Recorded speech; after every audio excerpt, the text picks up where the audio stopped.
cadre du week-end de la série NASCAR Busch au circuit Gilles Villeneuve, le réseau des sports vous présente la série NASCAR Canada. Aujourd'hui, le Napa Autopro 100.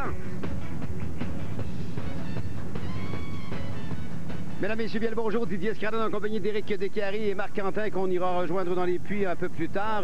Éric, une première course en sol québécois pour la série NASCAR Canada. Déjà 5 épreuves ont été courues. Parlez-nous un peu de cette série. Merci. En effet, c'est une série qui n'est pas tout à fait toute neuve. Ça fait des années que ça existe. On la connaissait sous le nom de CASCAR. Mieux que ça, ils ont couru ici l'année dernière. Je dirais même que c'était les précurseurs du Stock Car ici sur le circuit Gilles Villeneuve. Est-ce qu'on peut parler d'un tremplin pour peut-être un jour essayer d'accéder à la série Busch? Moi, je pense que c'était un petit peu ça qui était le but de l'exercice lorsque CASCAR est devenu NASCAR. C'était pour faire, comme vous dites, une espèce de série école qui fait qu'on aurait des bons pilotes qui pourront un jour ou l'autre, très prochainement, nous l'espérons, traverser au-dessus de la frontière.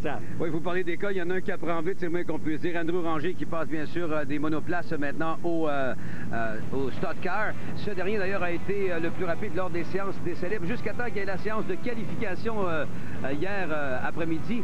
Il a été devancé par le jeune Fitzpatrick qui est en passant le champion de la série, qui a 2 victoires depuis le début de la saison. Alexandre a bien fait, même s'il a eu des problèmes de frein avec le 4e temps. André Coursol était 27e et Richard Durivage était en 28e position. C'est une 2e course seulement pour lui dans cette catégorie. Tout ça pour vous dire que ça va être très serré. Au niveau des qualifications, l'écart était quand même très peu important, surtout entre la 2e et la 6e position. Il n'y a que 2 dixièmes de seconde qui les séparent. Faut dire qu'on a des pilotes aussi. Dans la série CASCAR Canada, ou NASCAR Canada, pardon, c'est force majeure. Dans cette série-là, il y a beaucoup de pilotes qui doivent faire des épreuves et on a beaucoup d'épreuves qui sont des épreuves en circuit routier. Donc, les pilotes que l'on va former dans notre série canadienne seront des pilotes qui seront déjà préparés à faire du circuit routier, ce à quoi je pense que NASCAR va essayer de s'aligner dans le futur. Alors, il y aura du pain pour la planche pour celui qui a beaucoup de pression aujourd'hui. On dit que Carpentier en a du côté de la série Busch. Tagliani, lui, c'est un outsider, si on peut se permettre l'expression. Mais Ranger, lui, vise à impressionner la galerie, les gens de la série Busch qui sont ici. Et le jeune Fitzpatrick l'a devancé par à peu près 8 dixièmes de seconde, ce qui est assez particulier. Et c'est pas la première fois. Lui et Fitzpatrick sont fait la lutte souvent sur du circuit routier. En ovale, je dirais que Fitzpatrick aura peut-être un petit avantage sur Andrew. Mais Andrew, n'oubliez pas, il vient aussi d'une famille de Stock Car. Son père, Robert Ranger, est un pilote de Stock Car. Et c'est un pilote et un bon pilote, ça sait s'adapter, c'est le cas de le dire. Par contre, Fitzpatrick donne du fil à retordre, c'est le moins qu'on puisse dire aux jeunes Québécois. Il y a plusieurs pilotes qui ont... comment dirais-je donc, plusieurs volets à leur talent. Et ils sont plusieurs à pouvoir remporter l'épreuve aujourd'hui, même si la plupart sont habitués en circuit ovale. Il faut surveiller un gars comme Don Thompson, qui a été 5 fois champion dans les dernières années. Lui aussi est dans la même équipe que Fitzpatrick. D'ailleurs, c'est son père qui commandite Don Thompson, ou qui est chef d'écurie, propriétaire d'écurie. Il y a d'autres pilotes aussi qui viennent de l'Ontario. On en a beaucoup. On a parlé d'André Coursol. C'est un pilote local. On le connaît très bien parce qu'il a beaucoup évolué sur les petites pistes locales ici. C'est sa première expérience en circuit routier. Il me disait qu'il l'avait fait surtout sur jeux vidéo. On va voir ce que ça va donner comme résultat. On va lui souhaiter bonne chance. On s'en va rejoindre Marc dans les puits. Marc. Merci Didier. Je suis avec Andrew Ranger et Alex Tagliani. Andrew, c'est ta série NASCAR Canada. C'est une course très importante aujourd'hui. Il y a les points de la victoire, il y a la pression, mais il y a aussi le championnat. Ton état d'esprit avant de prendre le départ comme ça? Ben écoute, c'est sûr qu'on est un petit peu nerveux d'avoir une course comme ça ici à Montréal. Mais la voiture avait l'air à bien aller, puis je pense qu'on devrait bien faire pour la course. Et puis, est-ce que tu as une stratégie de course de prendre ça aisé ou si tu veux tout simplement suivre Fitzpatrick ou suivre le train? Ben écoute, ça va dépendre comment ça va aller, le départ et puis un petit peu tout. Mais le but de la chose, c'est que c'est des voitures qui sont très pesantes. C'est des voitures qui vont être vraiment exigeantes sur les freins et sur les pneus. Alors, il va falloir être vraiment calme durant les 10-15 premiers tours et puis les 5 derniers, y aller à fond et puis essayer de remporter la victoire. Ben c'est ça qu'on te souhaite et puis j'espère qu'on va te voir tout à l'heure sur le podium, Andrew. Bonne course. Ben, un gros merci. Et il y a un invité, une grosse pointure avec nous, Alexandre Tagliani. Alexandre, parle-nous de... T'es pas tout nouveau avec des grosses voitures, mais c'est vraiment différent d'une Champ Car. Alors, c'est la première fois pour moi dans une voiture de série NASCAR, puis il y a une grosse différence. La différence est entre un F-18 et un Boeing 747. C'est à peu près la même chose pour moi. Surtout sur ce circuit-là que j'ai fait en Champ Car. Donc, il a fallu tout oublier les points de repère puis les points de référence. Et puis quand on a une bonne voiture, parce que la voiture est certainement très bonne, tu t'es qualifié 4e, et on se prépare, on n'est pas dans les points. C'est quoi, est-ce que tu marches un peu sur des œufs vis-à-vis d'Andrew, vis-à-vis des autres en avant? Ben, je marche pas sur des œufs. Par contre, je suis ici pour m'amuser, pour représenter le programme Tour du vainqueur avec la compagnie Gain, Swifter, puis Walmart. Je suis ici pour supporter Andrew. Donc, on a eu beaucoup de problèmes de frein avec la voiture hier, et puis on s'est qualifié 4e. C'est sûr qu'on a une voiture pour aller en avant, mais je suis pas là pour brouiller les cartes non plus. Et puis, la gestion des pneus, la gestion des freins, c'est tout de même quelque chose que tu connais. Est-ce que tu en as assez fait là, depuis le temps que tu es arrivé ici pour être capable de voir comment ça va se dérouler? Je n'ai pas eu de frein depuis le début. J'ai pas fait beaucoup de tours. J'ai pas eu la chance de manquer de frein. J'ai plus eu un problème au niveau de la pression avec la pédale dans l'habitacle. Mais pour moi, c'est comme je t'ai dit, je regarde comment ça va se dérouler devant. Je veux pas brouiller les cartes au championnat. Puis si la voiture est compétitive, puis on a la possibilité de finir sur le podium sans déranger la course d'Andrew, c'est ça qu'on va essayer de faire. Bien, écoute, amuse-toi, puis nous autres, on va s'amuser à te regarder. Merci beaucoup, puis à tout à l'heure. Merci. Alors, le qu'on peut dire, c'est qu'il y a des consignes d'équipe, c'est certain, chez Jacobs Racing. Oui, ça c'est certain. Mais le problème pour Jacobs Racing, c'est qu'il y a un 3e larron en plus, et lui, il est là, peut-être pas pour empêcher qu'il y ait un brouillage de points, mais bien pour gagner. Il y a 2 pilotes qui sont sur Ford, puis un qui est sur Chevrolet, c'est Tagliani sur Chevrolet. Il ne faudrait pas oublier non plus, l'année dernière, on a eu 2 pilotes qui nous ont donné un spectacle extraordinaire, Robin Buck et Kerry Mix. C'est de lui dont je voulais parler tantôt. Robin Buck, le 3e larron chez Jacobs, bien sûr. Oui. Lui cherche à avoir un programme à temps plein. Il l'a déjà fait pendant un certain nombre d'années. J'ai eu le plaisir de rouler contre lui en Players GM à l'époque. C'est un bonhomme qui a couru ici en Atlantique. Et comme l'a mentionné Eric, qui a été très compétitif contre Kerry Mix, qui lui est un gars, on dit, de la bonne école. Là, c'est un petit peu du frottage d'ailes, ils aiment ça eux autres aussi. N'oubliez pas, c'est un sport de contact. Cependant, il ne faut pas oublier, ces voitures-là sont en fibre de verre. Les voitures de NASCAR sont en acier. Elles sont en fibre de verre. Ben, en fait, ça casse, mais différemment. Et ça passe. Courte pause, madame Mintier, on vous revient sans doute avec le départ. Restez avec nous.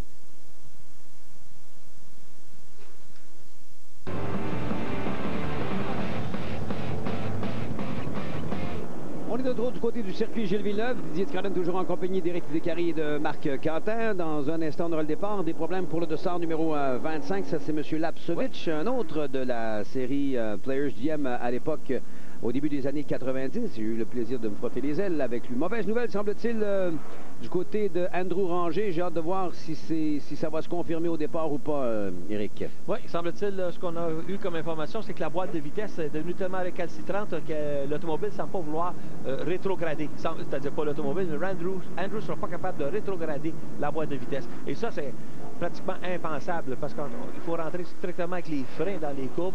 C'est pratiquement impensable. Ça veut dire que si jamais Andrew a des problèmes, ça donne le champ libre à Alexandre d'exprimer tout son talent. J'ai bien aimé sa comparaison tantôt entre un F18 et un 747. Il faut dire que le temps le plus rapide enregistré en Champ Car ici, sur le circuit Gilles Villeneuve, était de 1,22. Alors, on roule de 20 secondes plus lent ou moins vite, prenez-le comme vous voulez, avec ces voitures-là. Reste que le spectacle demeure intéressant. Sur les 31 pilotes sur piste, on va voir 12 Chevrolet Monte Carlo. J'ai compté 5 Ford, dont une Taurus. Le reste, c'est des fusions. La Taurus de Kerry Mix, qu'on voit ici, numéro 02. 12 Dodge, un mélange de Charger et de Avenger. Et 2 anciennes Pontiac Grand Prix. Le jeune Tagliani, qui commence à avoir de l'expérience, oui, aura du fil à retordre parce que, justement, devant lui, c'est 18 ans pour Fitzpatrick, 20 ans à peine pour Andrew Ranger. Alors que Mix Terry, la voiture numéro 02, était en majorité bleue l'année dernière, pour ceux qui étaient au rendez-vous. Alors, c'est Kerry Mix, alors qu'il y a une autre voiture qui est en difficulté, celle-là, une Monte Carlo SS. Ouais. On essaiera d'avoir l'identité de ce dernier. Ça se termine par un 7, en tout cas, le numéro. Peut-être Thorndike, le pilote d'Oshawa, Ontario. Sur la voiture numéro 67. Il y a d'autres Québécois qui sont en piste. Il y a même un Français, Michel Didier, qui a loué les services de l'équipe Trident Racing pour une course ici. C'est l'équipe de Richard Durivage qui, lui, est allé chercher la ronde comme commanditaire pour ce week-end et les constructions Éric Gallary. Rien de moins, hein, la ronde? Oui, au cours du... Non, mais c'était... le lien était assez évident. Merci. Alors...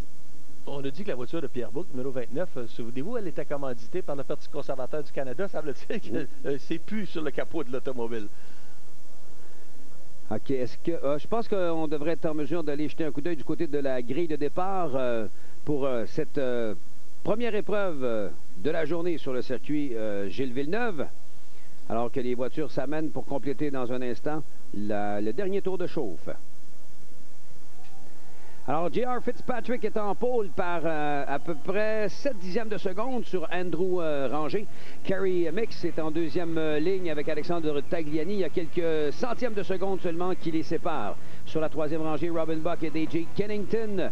Ceux-là sont à 2 dixièmes seulement de la troisième position. Dave Whitlock et Scott Steckley sont sur la quatrième rangée. Sur la cinquième, Eric. On a Jeff Lasavage, on en a parlé tout à l'heure, un des pilotes de sécurité. Don Thompson Jr., 5 fois champion. André Coursol, le Québécois, et Richard Durivage.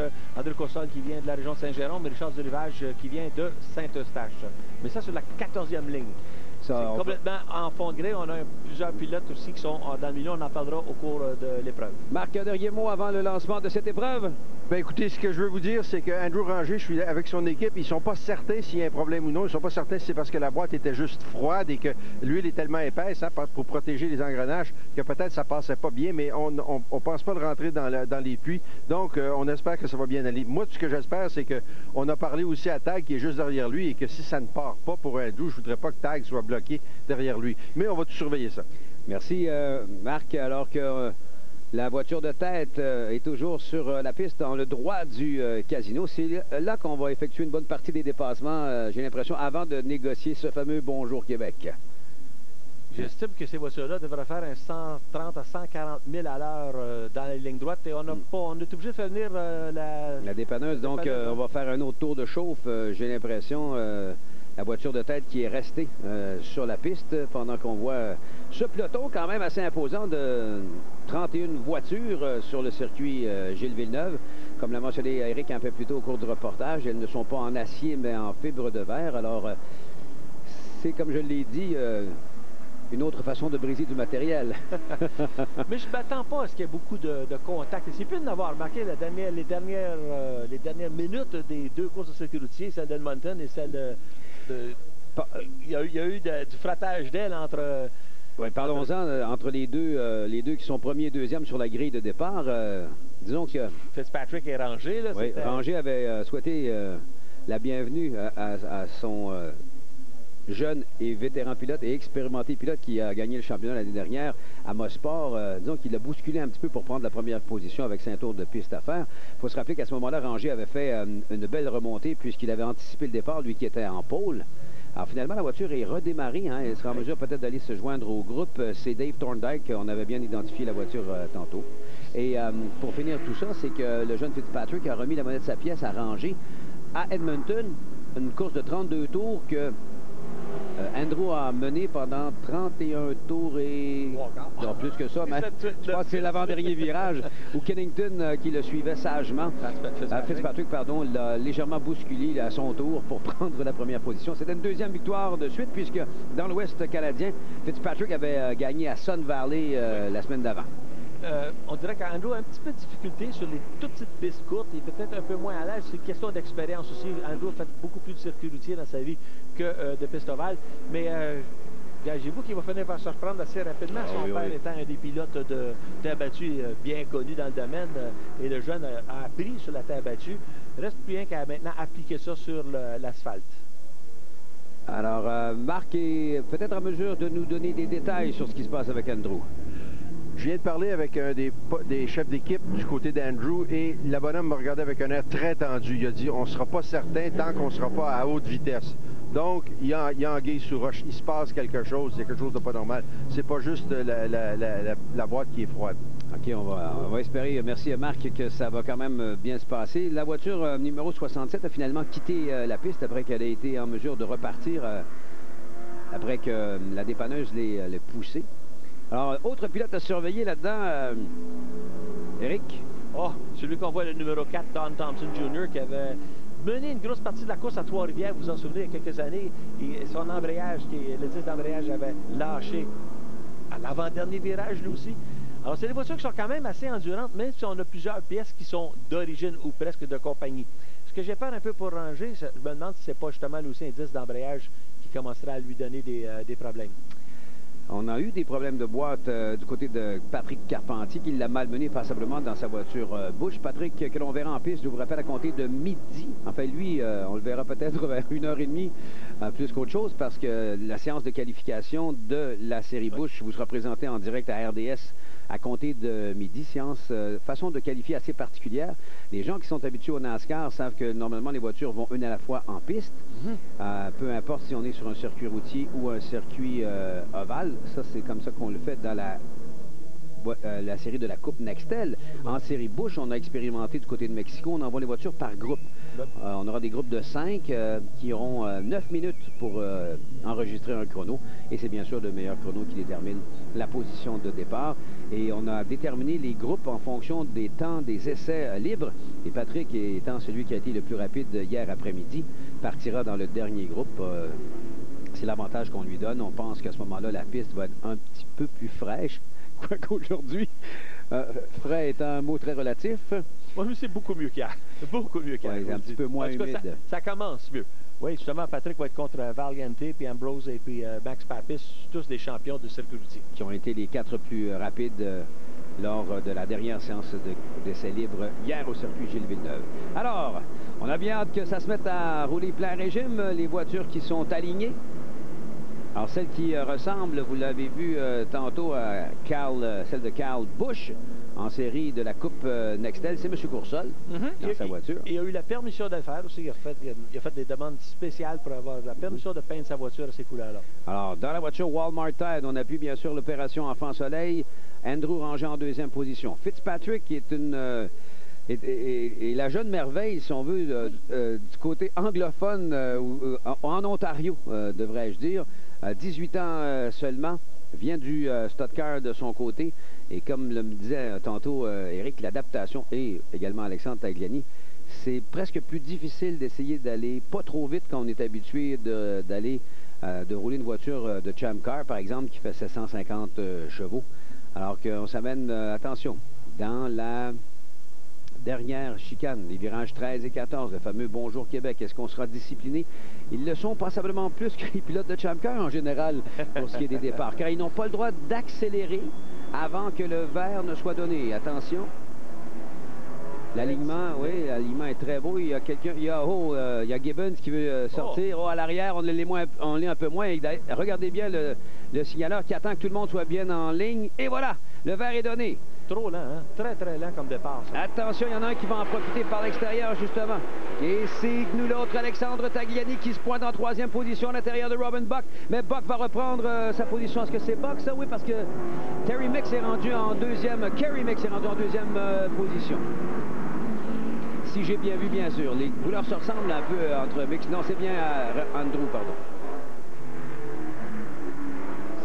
Non, c'est Kerry Mix, j'avais bien vu. 1, 2, 3, 4 pour Andrew. Voilà. Wow! À la limite, même peut-être cinquième position pour Ranger. On va voir. Attention. Les voici qui s'amènent. Fitzpatrick en tête. Kerry Mix qui donne beaucoup de fil à retordre à ce dernier. Les deux ont pris une petite avance. Ensuite, c'est Buck. Ensuite, c'est Andrew Ranger. Et Alexandre a peut-être laissé passer même parce qu'il avait pris le départ en troisième position. J'ai l'impression qu'il y a eu un petit peu de problème au départ, mais ça a l'air à vouloir se placer. Kerry Mix. Et lui, niaise pas avec le puck, comme on dit chez nous. Se glisse à l'intérieur, mais va court-circuiter la chicane. Le jeune Fitzpatrick va être en mesure de reprendre la position de tête dans la voiture noire. Et pendant ce temps-là, Robin Buck, la voiture bleue à l'extérieur qui déboîte. J'ai l'impression que Mix a fait exprès aussi pour laisser repasser Fitzpatrick parce qu'il aurait été pénalisé s'il avait dépassé Fitzpatrick. Attention, il s'essaie à nouveau ou protège en même temps sa position aux dépens de la voiture 88, celle de Robin Buck. Andrew Ranger quatrième, et attention, Alexandre qui se voit menacé pour sa cinquième position. L'année dernière, Buck et Mix ont donné tout un spectacle. Les deux Ford, justement, ils sont poussés tous les deux tout seuls, complètement à l'avant du peloton. Et ceux qui étaient ici se souviendront qu'ils ont fini à quelques pouces l'un de l'autre. Il y a DJ Kennington qui vient de se joindre au groupe. Là, surveillez ça. Il est dans la voiture Castrol qu'on voit sortir. Il n'utilise pas toute la piste jusqu'à présent. Il y en a qui sont plus prudents que d'autres. Il y en a qui ont court-circuité la chicane. On voit qu'on laisse passer les voitures lorsqu'on a court-circuité la chicane parce que sinon, on va être pénalisé d'un passage dans la ligne des puits et c'est encore plus coûteux. Fitzpatrick, Mix, Buck Ensuite, c'est Rangé, Kennington, Lapcevich, Tagliani a glissé à la 7e. J'ai l'impression que dans le cas de Rangé, j'ai l'impression que le problème est pas mal résolu parce qu'il suit les 3 voitures de tête. Pour ce qui est d'Alexandre, par exemple, soit que son problème de frein, dis-je bien, est récurrent. On n'a pas réussi à le régler parce que là, il recule. Dans la voiture Tide Walmart, attention, Kerry Mix est vraiment déchaîné avec le jeune Fitzpatrick. Il y a presque contact. Ça, c'est du Stock Car, mesdames et messieurs. On se frotte les ailes, comme on les aime. En circuité de plus. Et là, attention, parce qu'il est vraiment prêt encore. Et Mix a l'intention de mener. C'est lui. Il veut imposer le rythme de cette épreuve. Mais s'il continue comme ça, le grand gagnant, c'est Robin Buck et Andrew Rangé tout juste derrière parce que ça pourrait s'accrocher. On s'est touché encore une fois, Éric. J'ai l'impression, moi, je ne voudrais pas être dans les bottes de Fitzpatrick parce qu'avoir un bonhomme comme Mix derrière soi, qui, comme vous disiez au début de l'émission, c'est pas le genre de bonhomme qui met des gants blancs. Et ça commence. Mix, à ce rythme-là, il n'aura plus de frein. En tout cas, il les malmène, c'est le moins qu'on puisse dire. Il y en a un qui fait une belle remontée, c'est Ron Beauchamp. Il était parti 13e. Là, il est rendu à la 8e position dans la voiture numéro 60 aux couleurs de Mopar. Oui, vous allez avoir beaucoup de Dodge Charger. Il y en a une douzaine d'ailleurs. Dodge Charger et Avenger, parce qu'il y a un programme aussi pour les pilotes. Et voilà. Voilà. C'est Mix qui prend la première position. Buck aussi. Est-ce que l'autre a une crevaison? Peut-être avec ces touchettes-là, on pourrait penser. Non. Fitzpatrick dans la voiture noire, la voiture Milwaukee Tools qui conserve quand même sa position. Andrew Rangé est en train de mettre de la pression sur lui. Kennington, la voiture verte et blanche derrière. 1, 2, 3, 4, 5. Voilà, c'est fait. Non, c'est certain, il y a des problèmes là, pour le jeune Fitzpatrick. Je vais vous dire quelque chose, la voiture d'Andrew Rangé, ça fonctionnait très bien. J'ai l'impression qu'il a repris un petit peu confiance en sa voiture parce qu'il semble exploiter un petit peu mieux. Là. Mais c'est le même scénario que l'année dernière. Mix et Buck sont partis à l'avant. Ils sont partis pour la gloire. Et il faut que Andrew garde le contact avec ces derniers. Oui. On dirait que, je ne sais pas si c'est un problème intermittent sur la voiture de Fitzpatrick parce qu'il s'est presque laissé passer par Andrew Rangé. Et là, il garde le contact avec lui, même lui met un peu de pression. Oh, ça danse au freinage. Ça, c'est une particularité aussi. Ça peut ressembler à des problèmes, mais c'est un peu aussi le moyen pour le pilote de sentir comment la voiture réagit au freinage. On la fait se dandiner un petit peu en freinant. Attention, c'est la voiture de Fitzpatrick, c'est marqué Milwaukee, mais c'est pas de la bière. Non, c'est des outils, on l'a mentionné tantôt. Ouais. Attention, tout juste derrière lui, Kennington, la voiture Castrol se rapproche. Pendant ce temps-là, Kerry Mix qui se détache, gagnant de l'épreuve ici sur le circuit Gilles Villeneuve l'année dernière, semble être particulièrement à l'aise. Attention, Fitzpatrick a regardé, c'est ravisé. On est derrière Andrew. L'écart commence à augmenter, là. 2 secondes entre Kerry Mix et Andrew Rangé. Dans le cas de Mix, ça a déjà gagné ça à l'Autodrome Saint-Eustache dans les courses de Super Série Cascar. Dans le cas de DJ Kennington, c'est un pilote qui a gagné plusieurs courses de Stock Car ici au Québec sur Ovalco, même en pilotant des voitures de Québécois, la voiture de M. Stéphane Bouchard entre autres. Et juste derrière eux, il y a Lapcevich, pas piqué des valves. Oui, il y en a de Lapcevich, en fait, il y en a 2. Il y a Jim et Jeff. Le frère, le 3e frère, malheureusement, était décédé. Attention, Fitzpatrick à l'intérieur. Est-ce que... Force le chemin? Non, mais regardez l'expérience d'Andrew, sachant très bien que le prochain virage est à droite et que la prochaine enfilade est à droite également. Regardez l'avantage, Fitzpatrick est sage là-dessus. Kennington décide ou tente d'en profiter dans la voiture verte et blanche tout juste derrière. Belle bataille, 3e, 4e, 5e. Ce qui me surprend un peu, c'est qu'on ne voit pas beaucoup de Don Thompson, la voiture numéro 4, qui est de la même écurie que le jeune Fitzpatrick. Je ne sais pas si on a commencé à donner plus à Fitzpatrick, un peu moins à Don Thompson, mais dans le passé, il s'imposait, et je vous le rappelle encore une fois, je l'ai dit au début de l'émission, il était comme le meneur à Trois-Rivières il y a quelques années, lorsque l'embrayage a lâché au tout dernier virage, mais il est moins présent cette année, et l'année dernière non plus, dans cette série, et Fitzpatrick, c'est serré. Ça mène à l'intérieur. Attention au virage du... la voiture numéro 60. Ben oui. J'allais dire que Ron Beauchamp se débrouillait assez bien, merci, alors qu'on a un drapeau jaune localisé. Il venait de gagner une position aux dépens d'Alexandre Tagliani. Ron Beauchamp, Alexandre qui va gagner une place, qui va tomber en 7e position. Alors, ça donne une neutralisation. Le jaune est généralisé, messieurs, dames. Et en même temps, ça va donner un petit peu de chance aux pilotes et aux voitures, surtout aux freins. Exactement. Je ne sais pas pourquoi on est... Bien, on a dit que c'était peut-être un problème de moteur pour Ron Beauchamp, mais l'arrière de la voiture semblait être un peu endommagé. Oui, il a été bousculé ou poussé, peut-être. C'est drôle, c'est de la fibre de verre, on dirait que c'est froissé comme du métal. On nous dit qu'il y a peut-être un déversement d'huile sur la piste aussi, suite aux problèmes rencontrés par Beauchamp. Est-ce qu'on doit dire Beauchamp? Beauchamp, Ron Beauchamp, non, je pense qu'il l'appelle Nice Beauchamp. field. On avait, nous autres, un bon pilote au Québec, et j'ai rencontré justement un de ses équipiers tout à l'heure, c'était Richard Beauchamp, qui s'était pointé quelquefois dans cette série, qui avait donné un excellent spectacle. C'est un petit peu dommage qu'il ait raccroché son casque parce qu'aujourd'hui, je pense qu'il serait dans cette série. Il croyait beaucoup à la série NASCAR qui est devenue NASCAR Canada. Alors, Richard de Rivage n'a malheureusement pas pris le départ. Donc, soyons sérieux, c'est malheureux pour Richard. Il a des difficultés. Marc est en compagnie d'un bonhomme qui a fait tout un spectacle et qui a frôlé le podium hier, Marc. Jean-François Dumoulin, un des Québécois qui fait carrière comme pilote dans la série Grand Dame, mais tu ne te limites pas à la série Grand Dame. D'abord, parlons de Grand Dame. Hier, juste une position en bas du podium. Ouais, ça passe, c'est proche. On a fini 4e. Donc, l'équipe a fait une super de bon ouvrage. On s'est battu fort. Notre Porsche Pérus Kawasaki, elle est super bien. Fait qu'on va continuer à travailler pour Trois-Rivières. Bon, alors écoute, tu seras tu seras à Trois-Rivières et tu as acheté une voiture de NASCAR Canada, toi. Parle-nous de ce dossier-là parce que apparemment tu vas être à Trois-Rivières. Oui, c'est presque terminé. Il manque une couple de commanditaires. C'est pour ça qu'on n'était pas ici à Montréal. On travaille fort pour Trois-Rivières. Je veux vraiment participer dans cette série-là. Évidemment, les circuits routiers, c'est mon background, mais je veux apprendre les ovales aussi pour être capable de compétitionner en NASCAR. C'est une très bonne porte d'ouverture qui est la série NASCAR Canada 1. Et puis, je vais te poser une question rapidement. Là. Combien tu as de victoires dans ta carrière actuellement? Est-ce que c'est 10, 15, 20 au niveau professionnel? J'ai au moins, au niveau professionnel, les séries Grand Am, et j'ai au moins pas loin d'une quinzaine de victoires, 13 dans ce coin-là. Dont les 24 heures de Daytona cette année? Oui, les 24 heures 2 fois. J'ai à peu près 4 victoires en Rolex, une dizaine en Grand Am Cup. Avec tout ça, on a gagné plusieurs courses. Alors, s'il y en a parmi nos sponsors québécois qui ont 25 000 $ pour investir dans une valeur sûre pour Trois-Rivières, Jean-François est là. Merci, Marc. En passant, moi aussi, j'aimerais ça faire la course de NASCAR. NASCAR Canada. Excuse-moi, c'est comme ça qu'il faut c'est bon, le dire. c'est ton tour. Oui, OK, bien, on va le souhaiter parce que Jean-François et son frère, Louis-Philippe, j'ai eu la chance de courir contre les deux.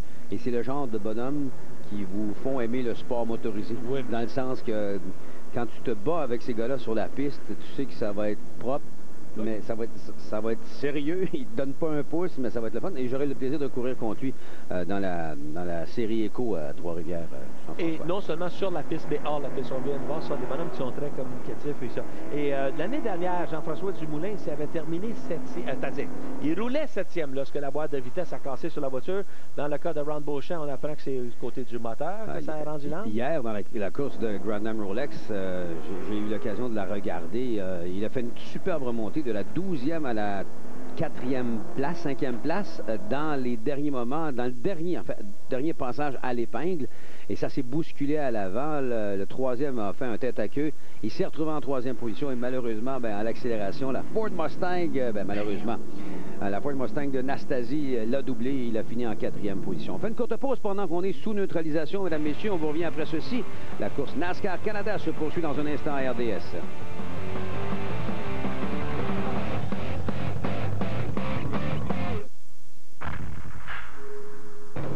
Mieux vaut conduire un camion lourdement chargé que d'en avoir lourd sur la conscience.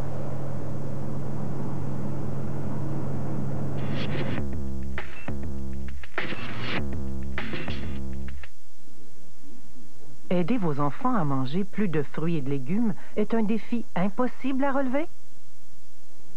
Les gens de 5 à 10 par jour ont créé un site web plein de conseils pour aider les parents à relever ce défi. L'enfance est une période critique pour développer de saines habitudes alimentaires.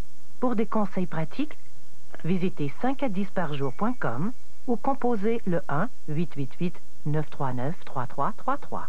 À ne pas manquer sur les ondes de RDS au mois d'août.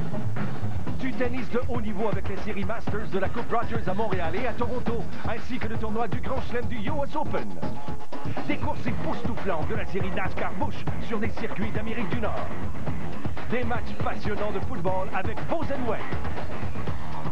sans oublier plusieurs rendez-vous de golf professionnels, dont le championnat de la PGA. Au mois d'août, c'est à RDS que ça se passe. Je viens d'installer le système d'allumage haute performance des poulets en aluminium. Là, on est prêt pour la NASCAR. Wow! Tiens, tu veux l'essayer? Non, par la fenêtre. Par la fenêtre. Oui.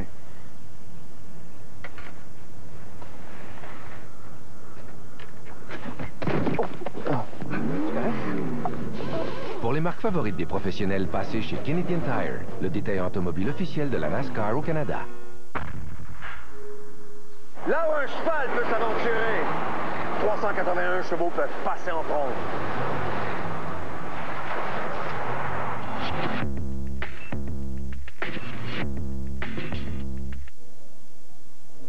De retour au circuit Gilles Villeneuve, Didier Scaranon, Éric Descaries, Marc Quentin qui est dans les puits de ravitaillement. On est sous une neutralisation à la suite des problèmes rencontrés par Ron Beauchamp.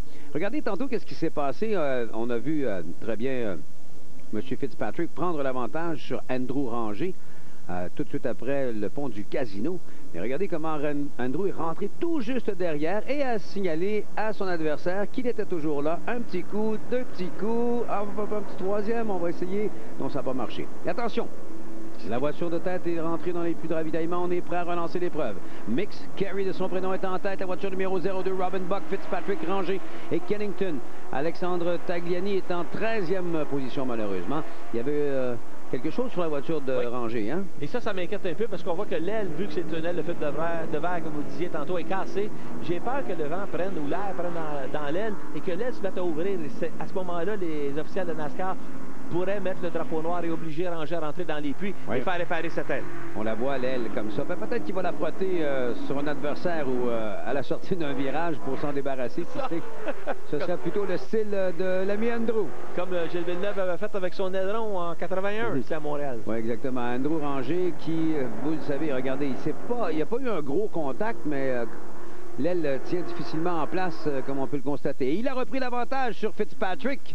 Parle pas le jasage, pendant qu'à l'avant, malheureusement pour ces deux-là, les Carey Mix et Robin Buck semblent prendre un petit peu d'avance, 2 ou 3 longueurs du moins. Et cette bataille-là est certainement pas finie entre les deux coqs de la série NASCAR Canada. Un peu plus derrière eux, j'ai vu la voiture. On voit la voiture avec le capot relevé. Home Hardware, c'est la voiture de Don Thompson. Et je ne sais pas s'il a frappé quelqu'un lorsqu'on a donné le drapeau jaune, mais le capot est plié. Bien, écoutez, rappelez-vous les dommages à la voiture de Ron Beauchamp. Oui. À l'arrière, c'est peut-être ça le contact. Lapcevich qui tente quelque chose. La lutte est belle. On a devancé Kennington. Pour ce qui est de Lapcevich, la voiture Tim Horton, elle est blanche, là. 1, 2, 3, 4 en 5e position. Fitzpatrick, la voiture noire qui déboîte. Allez, Andrew, c'est là qu'on peut arracher l'aile. C'est presque fait. Et oh, freinage limite pour ce qui est de Fitzpatrick. On a vu la fumée s'élever du pneu avant droit. Voilà, la voiture on a fait un tout droit. On sera obligé de laisser passer. C'est ce qu'on fait. On ne peut gagner de position si jamais on passe tout droit.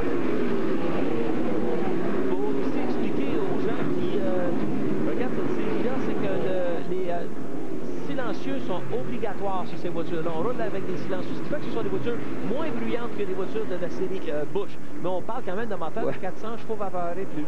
Oui, moins bruyante. Façon de parler. Marc est dans les puits. Marc! Écoutez, je viens de parler à John Neal, le chef d'équipe de TAG. Il m'a dit que TAG n'a pas parlé des freins depuis le début de la course. Donc, ça semble s'être stabilisé. Il a passé dans l'huile de Beauchamp. Ça lui a nuit, mais so far, so good pour TAG. Ah, il est remonté à la 7e place à la relance, de 13 à 7. Il est en feu, notre ami dans la voiture Gain Walmart.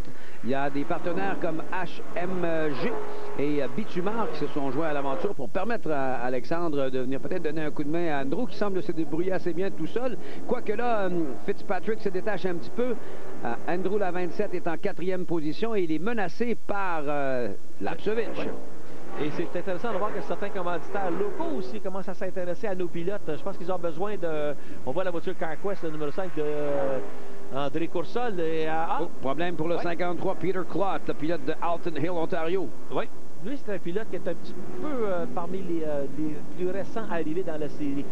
Il faut quand même avoir une certaine expérience pour entrer dans cette série-là. On n'arrive pas là qui veut. On vient de voir justement comment Tagliani a un petit peu de difficulté parce que les pilotes d'expérience comme Mix, tout le groupe de Jacobs Racing, on sait comment préparer ces voitures-là.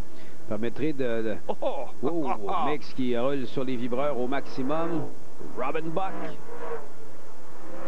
qui a porté au début de sa carrière dans la série Cascar à l'époque, les couleurs justement de Nava Autopro, alors que tout juste derrière Kennington devient menaçant. C'est drôle qu'est-ce qui s'est passé. Il est passé de premier à quatrième tantôt. J'ai dit Kennington, mais c'est Fitzpatrick que je voulais dire.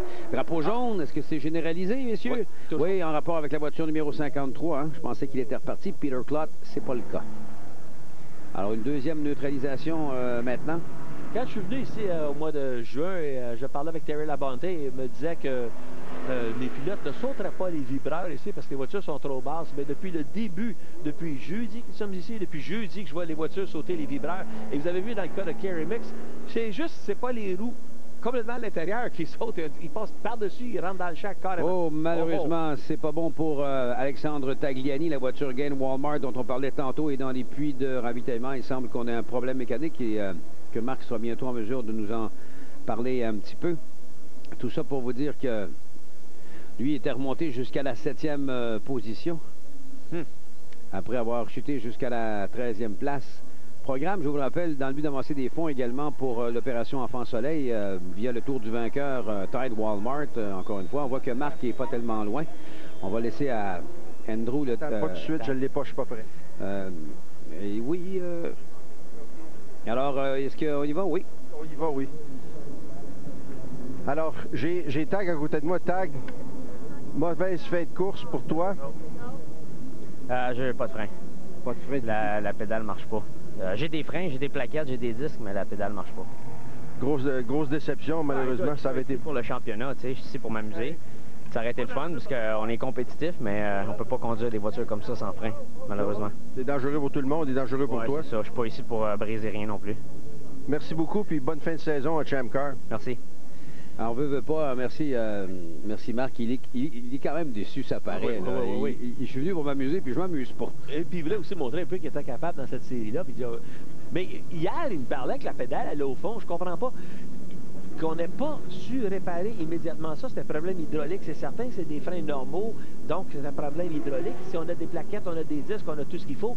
Je comprends pas qu'une équipe qui est aussi aguerrie que celle de Dave Jacobs n'a pas réussi à trouver ce problème-là. Il faut dire que dans une monoplace, pour avoir conduit une Champ Car une fois dans ma vie, et même à bord de ma Formule Ford, c'est la même chose. Une pédale de frein dans une voiture de type monoplace, ça a à peu près pas de course. C'est ça, oui. Alors, c'est comme presque un bloc rigide sur lequel vous devez mettre de la pression.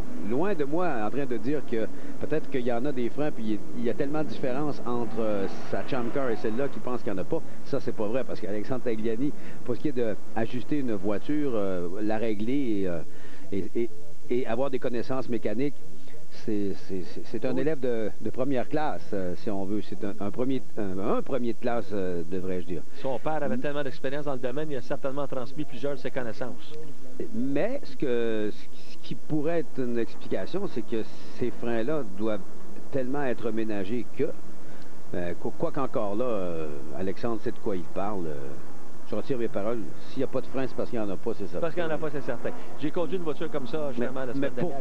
Mais pourquoi il n'en a pas? Ça, c'est la question qu'on se pose. Parce que je l'ai rencontré hier en fin de journée et il m'a dit on change tout sur la voiture, le maître cylindre.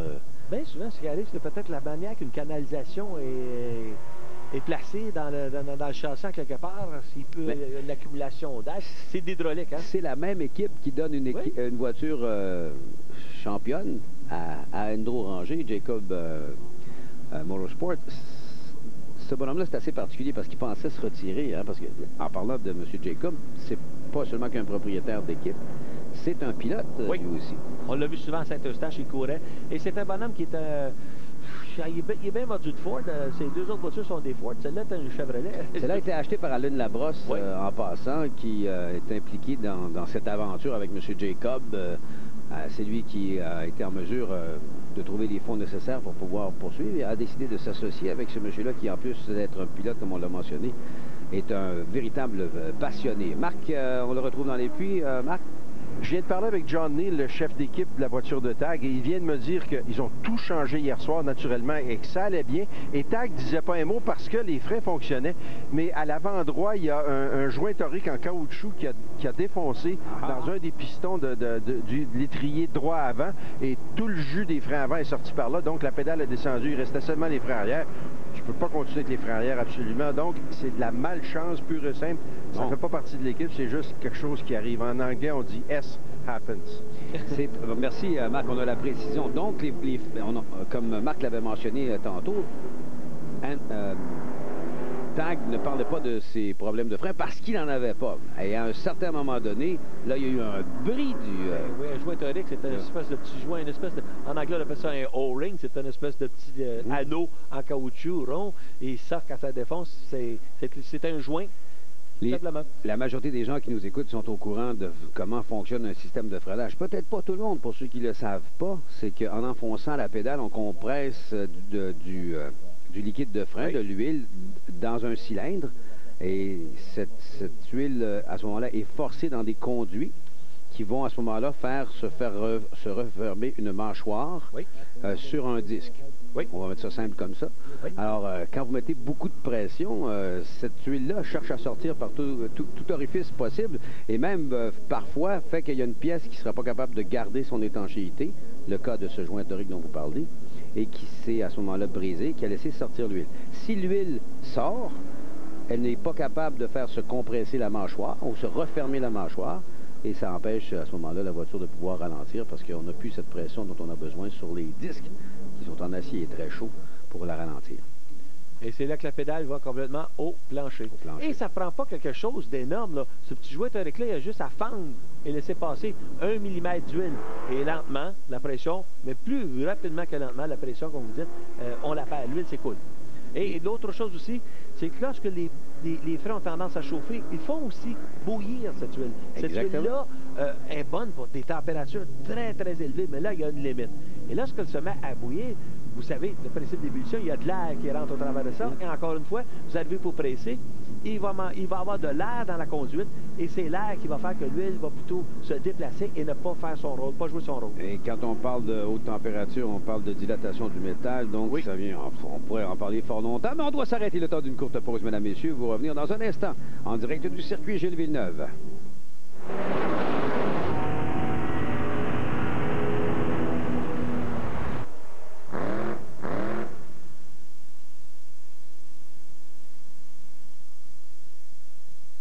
Coquine au compte à recevoir. Bonne nuit l'informaticien qui est jamais là quand j'en ai besoin. Bonne nuit à notre responsable des ressources humaines. Et bonne nuit le monsieur qui faut rien de toute la journée. Gardez le contact avec le bureau grâce à l'Internet haute vitesse gratuit dans toutes nos chambres. Un clic de souris suffit pour joindre le bureau. Viens d'installer le système d'allumage haute performance des poulies en aluminium. Là, on est prêt pour la NASCAR. Wow! Tiens, tu veux l'essayer? Non, par la fenêtre. Par la fenêtre. Oui.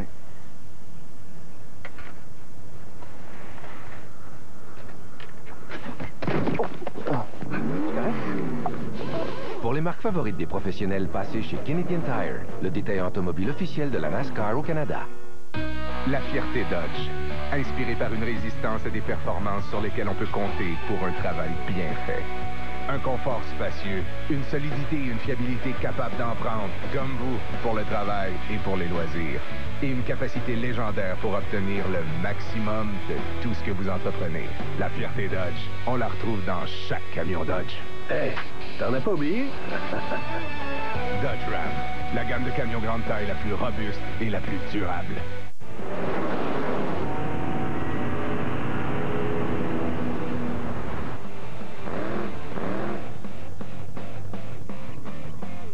De retour au circuit Gilles Villeneuve, Didier Scranon, Éric Descaries, Marc Quentin. Les voitures seront, dis-je bien, bientôt en mesure de reprendre le départ. On a fait quelques nettoyages sur le circuit en rapport avec les problèmes d'huile qu'on avait tantôt.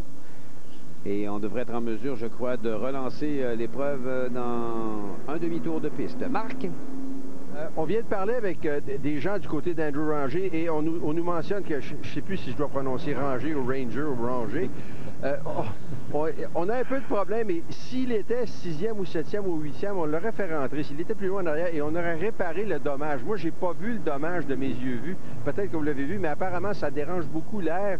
Et Andrew est obligé de rouler un petit peu en quinconce des autres pour essayer de s'assurer que ça refroidit le moteur comme il faut, mais il manque un petit peu d'appui aux endroits où il pourrait s'en servir. Donc, pas de facteur, ils ne le feront pas rentrer parce qu'il est trop près de l'avant.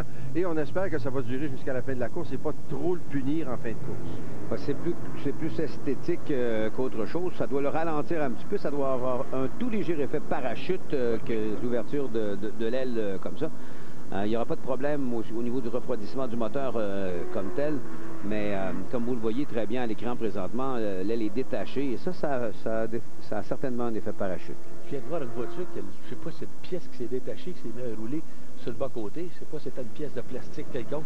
Mais comme vous le dites, un effet parachute, mais d'autre part, ça va peut-être refroidir ce frein-là beaucoup plus rapidement. Oui, mais l'air s'engouffre à l'arrière de la roue, alors je pense pas qu'il y ait une très grande efficacité. Si j'avais le choix, j'aimerais autant en tout cas que si c'était ma voiture, que l'aile soit à sa place. Alors, comme vous l'avez mentionné, c'est du fibre de verre. On voit ici que c'est juste la partie, c'est juste à la suite d'un contact. On voit d'ailleurs que la partie qui entre normalement sous le capot est passée par-dessus le capot, ce qui l'empêche de revenir d'ailleurs en place en ce moment. Alors, rien de catastrophique là-dessus. Comme je vous dis, un petit contact à un moment donné, ça va arracher. Je ne crois pas que ça représente un danger pour les autres pilotes non plus. Alors, je ne crois pas qu'il y aura utilisation du drapeau noir pour demander à Ranger de rentrer dans les puits pour fixer la chose. Vous pouvez être certain, par contre, que les officiels regardent les mêmes images que nous. Les gyrophares sont éteints sur la voiture de tête. Alors, je fais le décompte. Kerry Mix de la voiture numéro 02 est en première position. Robin Buck. Je ne sais pas si Buck a déjà gagné ici à Montréal. On le voyait dans la voiture Pringle. C'était à l'époque la très forte implication de Procter & Gamble qui continue avec Tide et tout ça au moment où on se parle. Exactement. Alors, ils sont dans le domaine du sport automobile, Procter & Gamble, depuis fort longtemps. Robin Buck profitait d'ailleurs de cette commandite. Il a été ensuite, on a appuyé ensuite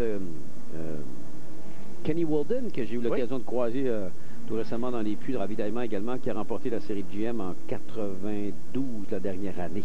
Fitzpatrick qui est en troisième position, voiture numéro 84, Andrew Ranger. La voiture Tide Walmart, la numéro 27 est en quatrième. Jeff Lapsovich, la voiture Tim Horton, numéro 23 et cinquième. DJ Kennington, la voiture Castrol. La sixième position, c'est le 17 Don Thompson, la voiture Home Hardware numéro 4. Qui est coéquipier aussi de Fitzpatrick. Également, en septième position, la huitième est à Mark Dealey, la voiture numéro 9. Scott Stickley est en neuvième position, le 22. Et Dave Whitlock complète le top 10. C'est la voiture numéro 39 aux couleurs de Techies. On parle du linge. Oui, il faut pas négliger Whitlock. Whitlock est un vétéran de la série, a roulé longtemps quand il était embauché, n'est plus loin par Ford. Il y avait toutes les équipes de Ford, c'était Whitlock qui préparait.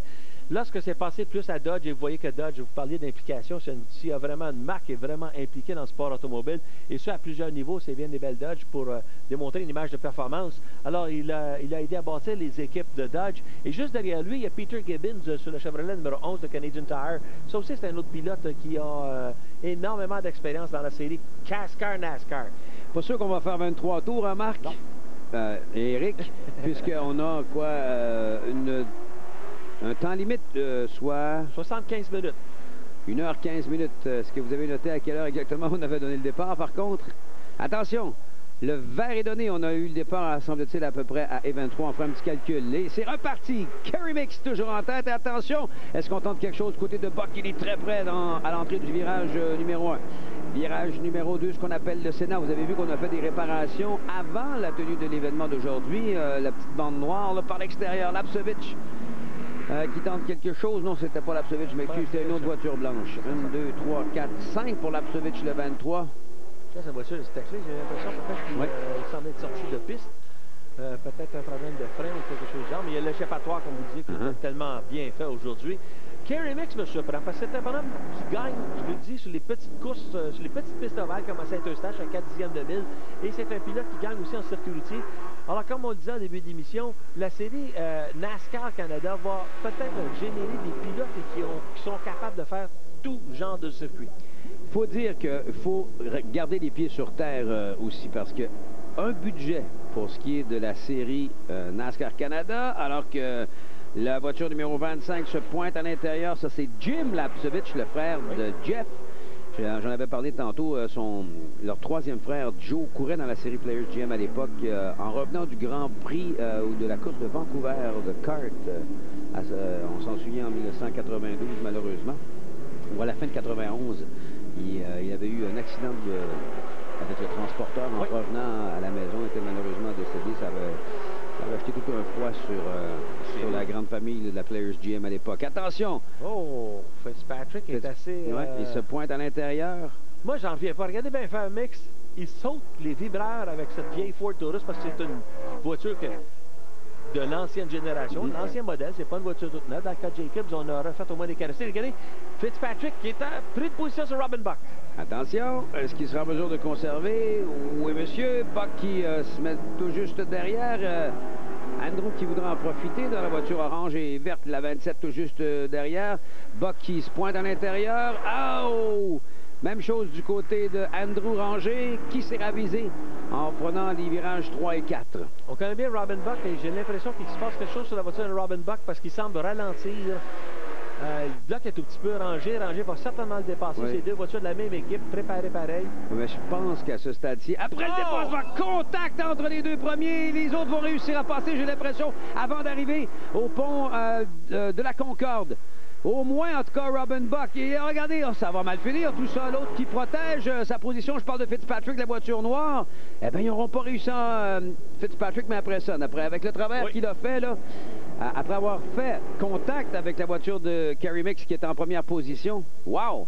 Et je me souviendrai toujours de la première course de Fitzpatrick. Il l'avait fait justement à l'Autodrome Saint-Eustache. Il était tout jeune homme. Je me demande s'il avait 15-16 ans. Attention, Lapcevich qui veut tenter quelque chose sur Andrew Ranger. Ranger qui ferme la porte. Oh, il y a presque eu contact, mais il lui a laissé un peu de place pour justement que ça se termine pas trop mal. Lapcevich s'était mis à l'extérieur, mais Andrew semble avoir eu une meilleure accélération. Pendant ce temps-là, Fitzpatrick, qui est la voiture Milwaukee, qui tente quelque chose. Protection du côté de Mix. Est-ce qu'il va faire l'extérieur? Oh boy! Oh boy! Attention au freinage. Il reste là quand même.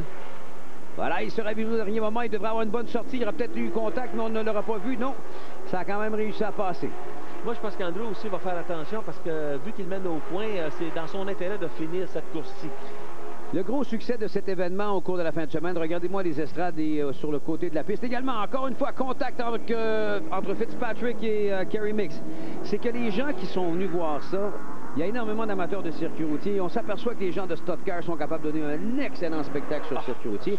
Et les amateurs de Stock Car, qui sont des passionnés de Val, découvrent peut-être ou apprécient encore plus la dextérité de leur pilote favori, habitué de tourner en rond, c'est le cas de le dire, toujours à gauche, qui, comme vous pouvez constater, sont d'excellents pilotes, peu importe si ça va à droite ou dans tous les sens. Regardez Mix, comment il fait déraper. Oh, je vous dis, il arrive quelque chose. Fitzpatrick, il y a de la fumée, beaucoup de fumée. Est-ce que c'est pneumatique ou moteur? Moteur.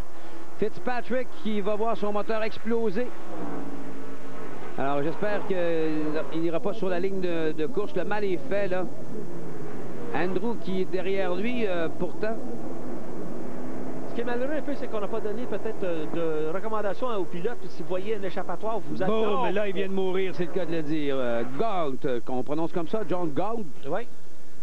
Alors là, Fitzpatrick, quand même, JR, s'il te plaît. Alors, pas de neutralisation, il voudrait peut-être ramener ça au puits, mais s'il met de l'huile partout, c'est pas bien mieux. J'ai l'impression que ça se... Mais ça se consomme, cette huile. Hein, Alors... Oh, pendant ce temps, Lapcevich prend une position sur Ranger. Il a profité de la situation pour la troisième place. Jim Lapcevich, Ranger qui tente quelque chose. Neutralisation, oui, monsieur. Oui, est-ce qu'il l'a fait avant le drapeau jaune? Il l'a fait avant, c'est ça, il est obligé de le laisser passer. Lapcevich qui a gagné une course en circuit routier. Oui. C'est à Toronto, c'est ça? Oui, oui. Buck a gagné à Toronto, à Moss Sport aussi. Et cette neutralisation, c'est pas pour Fitzpatrick, c'est pour John Gault, le pilote de Barrie en Ontario. Alors, une troisième neutralisation, messieurs. Savez-vous quoi? Cette course-ci sera peut-être la course, pas peut-être, je suis persuadé, ce sera la course où il y aura eu le plus de spectateurs de toute l'histoire de la série NASCAR. L'année dernière, ils sont venus ici et j'avais eu la confirmation d'eux. La place où ils avaient eu le plus de spectateurs, c'était à Montréal dans leur histoire. Alors là, vous voyez, maintenant, les estrades sont pleines à craquer et je pense qu'ils donnent un spectacle à la hauteur de leur réputation. Ah, jusqu'à présent, en tout cas, moi, je suis servi à souhait. C'est une excellente course. C'est malheureux pour le jeune J.R. Fitzpatrick, qui est deuxième au classement général. On n'a pas beaucoup parlé de ça. Andrew Ranger est le meneur avec 818 points. Fitzpatrick était deuxième avec 783. Mais là, Gibbons, qui est en 8e place, devrait normalement le dépasser.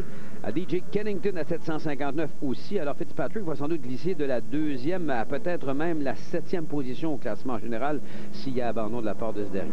Oh, les coéquipiers sont plus au ralenti. Des fois, ça peut être juste une petite canalisation d'huile, quelque chose de genre sur la pompe à l'huile.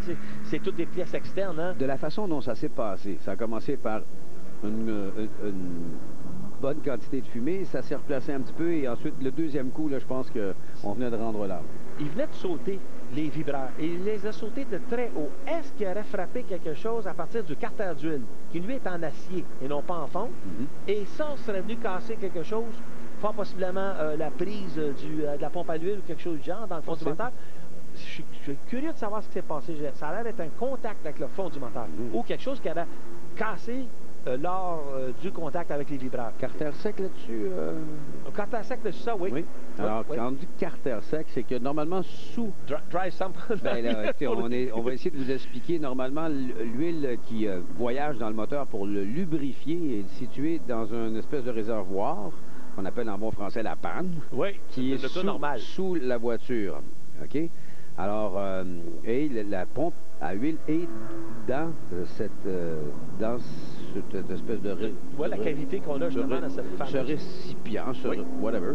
Et, pour ce qui est des moteurs de compétition, souvent, il n'y a pas ce réservoir sous la voiture pour qu'on puisse abaisser le plus possible le moteur pour baisser le centre de gravité. Et le réservoir d'huile est à l'extérieur et il y a une pompe à l'huile qui alimente à ce moment-là le moteur. Alors, on soulève comme vous l'aurez constaté, les couvre-culbuteurs. C'est peut-être à ce niveau-là qu'il y a un problème. Marc, dans les puits? Et on est en train d'enlever les couvre-culbuteurs parce qu'il y a toujours le bon vieux problème que quand ça coule, mais on vient de partir le moteur il y a à peu près une minute pendant 15 secondes et ça tourne sur 7 cylindres, Didier, pareil comme si on avait échappé une soupape et la fumée sort du côté droit puis les bonhommes sont en train de travailler du côté gauche. Il y a un vieux truc à l'époque, mais je ne les ai pas vu faire, c'est que tu craches sur chacun des échappements, les 4 échappements, et s'il y en a un où ça ne s'évapore pas aussi vite que les autres, c'est celui-là qui a le problème. Alors on est en train d'ouvrir ça pour voir si on a cassé avec le pendant ce temps-là, Fitzpatrick commence à se déshabiller. Non, il fait juste s'aérer un petit peu. Mais on travaille, on va pouvoir, aussitôt que le couvreur va être ouvert, moi je vais être assez haut pour pouvoir vous dire si c'est brisé ou non. À vous. Merci Marc. Mais le mal est fait quand même. Le mieux qu'il pourra faire, à moins qu'il y ait d'autres abandons, ce sera une 24e position. Alors un top 20, c'est quand même des points, mais c'est pas ce que Fitzpatrick recherchait, bien sûr. Alors, sous le couvercle qu'on vient d'enlever, c'est la tête du moteur avec, les soupapes et les poussoirs et tout ça. Oh, les gars semblent être un petit peu découragés. Nous, on sait qu'au travers de ça, Mark Daly est rentré dans les puits, fort possiblement par un changement de pneus. Et dans le cas de Fitzpatrick, il enlève son casque. C'est fini. C'est fini. Alors, Marc sera peut-être en mesure tantôt de s'entretenir avec lui. C'est vraiment dommage parce qu'il a offert un excellent spectacle, ce jeune pilote de 18 ans seulement. Et c'est le champion défendant de la série, il ne faut pas l'oublier. Hein. Alors, la mine de ce dernier en dit long, vous l'aurez constaté. Et ça, c'est rare dans l'équipe de Fitzpatrick d'avoir un moteur qui saute, même si les moteurs sont près d'un moteur de production. C'est des moteurs de production, mais le moteur de production de performance. Ça fait combien en chevaux, Éric? Ça peut être entre 400 et 450, dépendant du travail qui a été fait sur en atelier. Hey, c'est 200 chevaux de moins et on tourne en 1,49. OK, là, c'est 7 secondes de moins autour. La voiture est un peu plus légère. Les autres, si je ne m'abuse, c'est 28,75, 2875 livres, alors qu'une voiture de la série Busch, c'est 3400 livres. Donc, un rapport poids-puissance qui se rapproche un peu plus en tout cas. On voit qu'il sur l'arceau, il y a un petit rétroviseur, chose que les pilotes de stock car en général ne sont pas habitués à utiliser. Ils ont été obligés d'en appliquer sur toutes les voitures ici parce que... Mais sur un circuit routier, c'est plus facilement comprenable.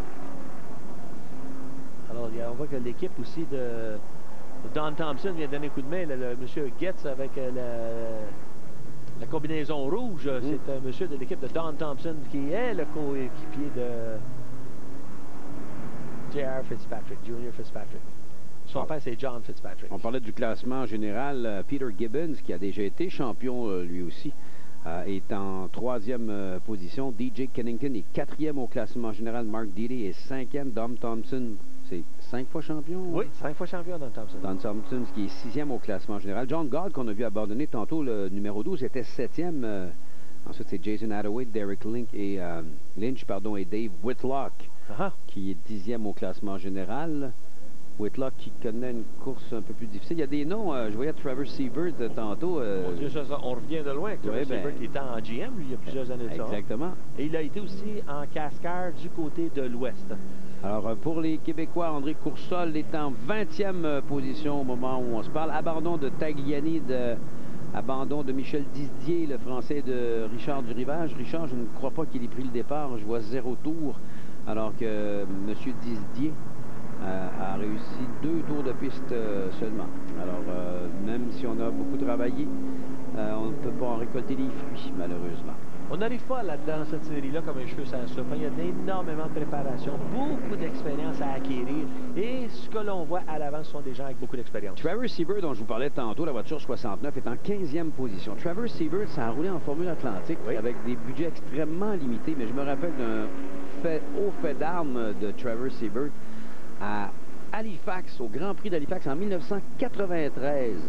Il avait devancé, devinez qui? En Formule Atlantique au Grand Prix d'Halifax. Le jeune Villeneuve. Excellent. Et un morceau de robot pour Éric. Villeneuve et Bourbonnais. À l'époque, les 2 pilotes players avaient terminé 2e et 3e derrière Trevor Seibert. Oui, c'est bien drôle. J'espère que je ne me trompe pas. Non, ça me dit quelque chose parce que je savais qu'il il y avait un exploit au moins dans sa carrière. Oui, c'était un excellent pilote, Trevor Seibert. Ensuite, il s'est tourné tout de suite après sa carrière en Atlantique vers le Stock Car. Marc est avec, je crois, celui qui a dû malheureusement abandonner. Marc?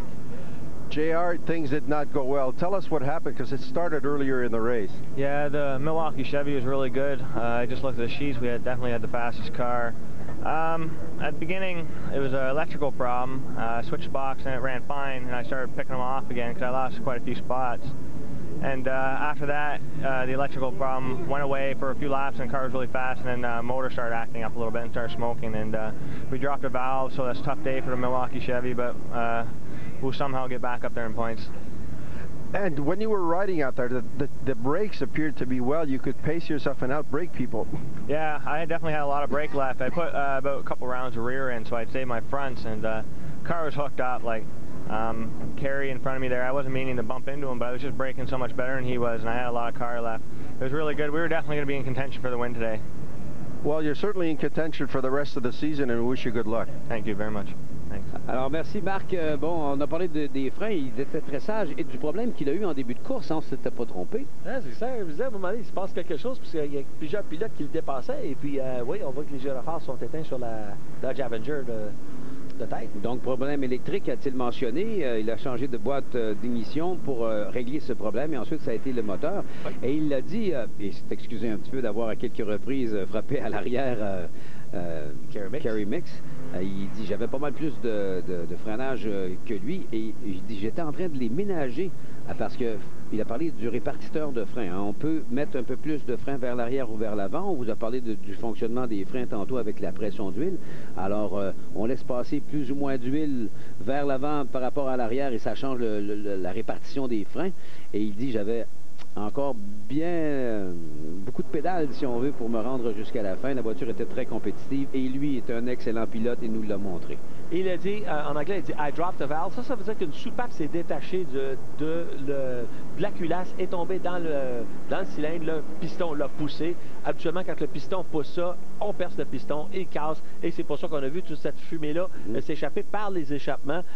Moi, je me demande des fois, quand on l'a vu sauter sur les vibreurs, je me demande des fois si le moteur n'a pas eu une espèce de sur-régime qui aurait peut-être causé ça. C'est possible, c'est fort possible. Il y a bien des... C'est ça, c'est de la mécanique, il y a bien des pièces, et il y a bien des causes pour que ces pièces deviennent défectueuses ou souffrent de mauvais traitement. Alors, la voiture officielle... On va revenir la bataille mix-Buck. Rentre dans les puits de ravitaillement. On a un temps limite. Il reste une demi-heure de course à ce stade-ci. 11h42 minutes 15 secondes. C'est le temps maximal pour faire les 23 tours. On en a 14 de compléter. La course de NASCAR Canada va être relancée dans un instant. Et encore là, le rythme est hyper lent pour la relance. Là. Mix les amène très lentement et par l'extérieur, on a vu Thompson. Est-ce qu'il sera pénalisé là-dessus sur DJ Kennington? La voiture Castrol, il a gagné une position presque même avant de passer le fil d'arrivée et à l'avant du peloton. Ça joue dur.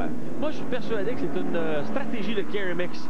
Il retarde tout le monde comme ça, il accélère, lui, quand il accélère, j'ai l'impression que sa Ford Taurus a énormément de puissance. Et Andrew Ranger prend une position, Didier. Il l'a pris à l'intérieur. Belle manœuvre de la part de la merveille de Roxton Pound, comme on l'appelle dans son patelin, et qui prend la deuxième position. Kerry Mix est en tête. Robin Buck est derrière. Buck, c'est le coéquipier de Andrew Ranger. En fait, ils sont dans la même écurie. Oui. Laissez-moi vous dire que Buck est un fier compétiteur et que lui aussi a son propre agenda, comme on dit.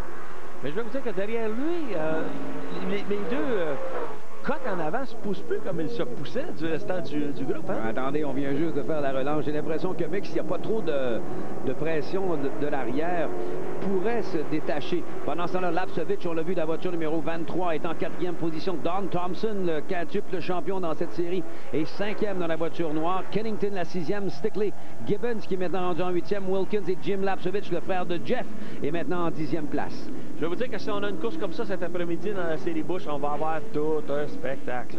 Et rajouter le son en plus. J'avoue, il y a des gens qui me demandaient des prédictions hier, ce matin, et puis tout ça. J'ai vraiment aucune idée. Ou ça va être une course hyper sage, ou ça va être au contraire une course hyper mouvementée. Je crois pas qu'il y aura un juste milieu entre les deux. Il y a un pilote qui a été poussé légèrement tantôt dans le gazon et qui a repris sa position. Je tente de l'identifier pendant qu'elle avance. C'est toujours Mix et Andrew Ranger. Au souper hier soir avec des gens de la presse et avec Patrick Carpentier, on a parlé de l'arrivée de nos Américains qui n'étaient pas là hier, qui vont être là cet après-midi pour la qualification. Et alors que tous les autres pensaient que Patrick les aurait facile sur un plateau d'argent, Patrick lui-même dit non. Vous n'avez pas encore vu les Burton, les Edwards et ces bonhommes-là. Ça, c'est spécial les autres aussi sur un circuit routier. Attendez, Robbie Gordon peut nous en sortir un. Aussi, je parle d'un chrono. Non, ça va être extrêmement serré.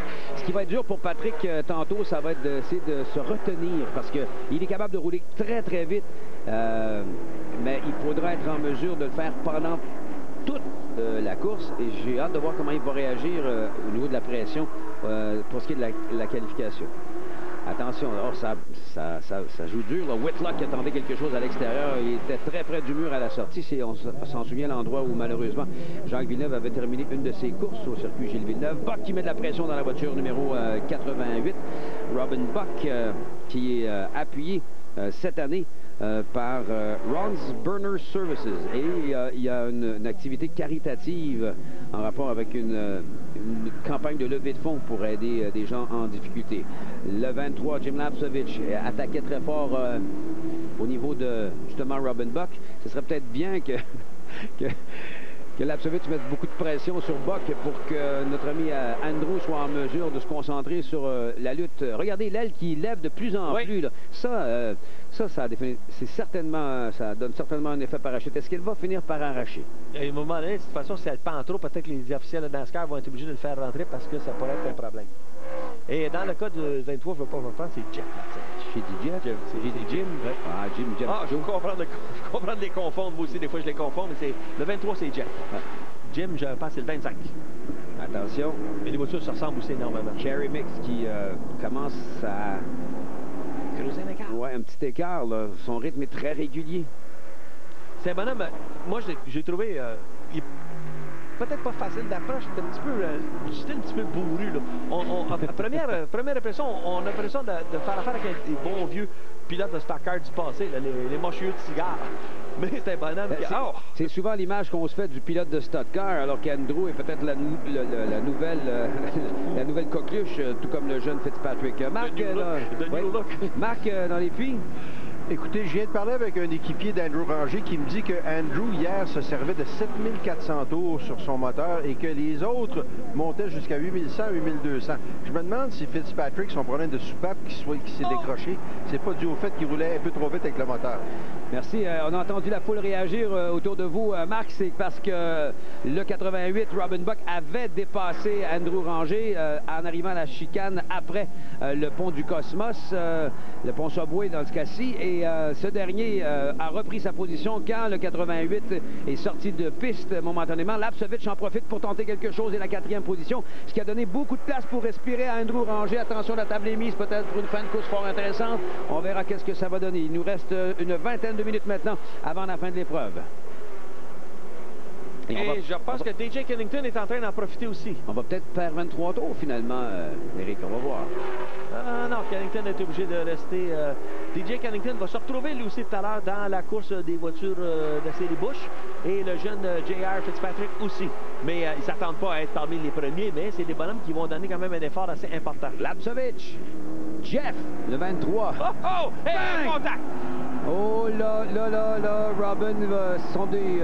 enfin, si c'était des amis, je ne sais pas si ça va être la même chose, parce que Lapsovich, là, vraiment a été victime là-dessus d'une erreur de la part de Robin Buck. Et pour connaître Robin personnellement, c'est certain que c'est pas intentionnel, ce genre de choses-là. Racing incident, comme on dit dans le métier. Ouais, c'est pas volontaire, mais ça n'excuse pas, par exemple. Ça ne l'excuse pas. Je me demande comment les officiels de NASCAR Canada vont traiter cet accrochage. Alors, Buck, dont la voiture devient de plus en plus large, elle glisse partout. En tout cas, il utilise toute la piste. Et même un peu plus, on l'a constaté tantôt. Alors, une tentative sur Andrew Ranger qui lui aura coûté cher, et coûté cher à Lapsovich également, qui va passer de la 3e à la, je sais pas moi, 12e position peut-être. Moi, je connais une personne qui est sur ce coin-là, ici, qui est en train de faire ce qu'on appelle les lap charts. Et puis, s'était préparé ce matin de bonne heure. Et puis, ma femme Judith, c'est son coin préféré. Elle est capable de faire son décompte-là, ce genre de course de sécurité-là, se suit justement avec une charte comme cela. Attention, Andrew Ranger se rapproche de Kerry Mix. Pendant ce temps-là, derrière, c'est DJ Kennington qui lutte avec le 88 pour la 3e place sur la plus haute marche. Non, pas sur la plus haute marche, mais sur une autre marche du podium, la 3e. Attention, le pilote Castrol qui est juste derrière la voiture numéro 88. Est-ce qu'il va tenter quelque chose? Andrew est à la limite du freinage, on l'a très bien vu. Oh, Kennington qui résiste. Don Thompson s'en vient en 5e, la voiture noire, tout juste derrière. Et ensuite, la 6e position, c'est la voiture numéro 22 de Stock Stickley. Alors, je pense que Mark Daly vient d'abandonner en haut. On vient de voir Mark Daly avec sa Dodge numéro 9. Il était au ralenti depuis un bon moment dans la ligne droite, complètement à droite.